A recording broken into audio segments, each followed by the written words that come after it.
Hi guys! I'm Raf from Batch Brat.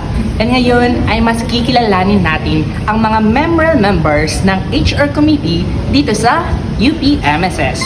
Halika! Samahan niyo ako!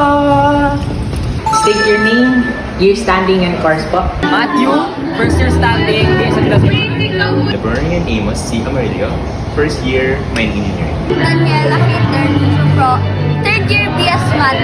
Miss Edwin Sampson, third year BS Materials Engineering. Bryson Hughes, third year BS Math. John Tolentino. I am currently studying BS Mining Engineering. Third year po ako ngayon. Ishi Ibanez, second year BS Math.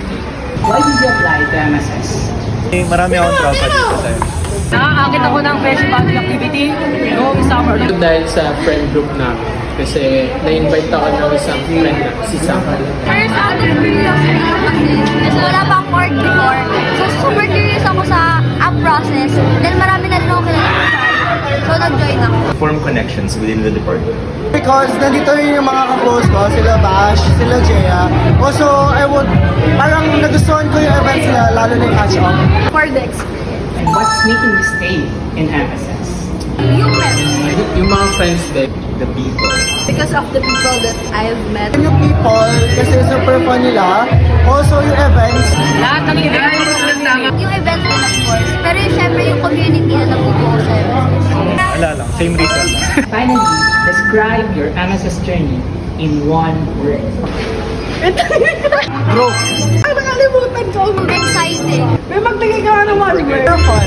Okay naman, ano lang, nakakatawa. Chaotic. Surprise. Unforgettable.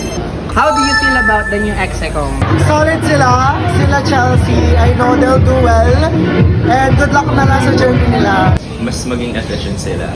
Especially since, yung bagong tambayan needs money. Very excited kasi hindi sila nasasali yung mga bagong tao. Pero sa lahat ng events, sila yung pinaka-active. So parang I'm excited kung ano sila ka-involve sa mga susunod ng mga activities at kung saan at paano nila dadalhin.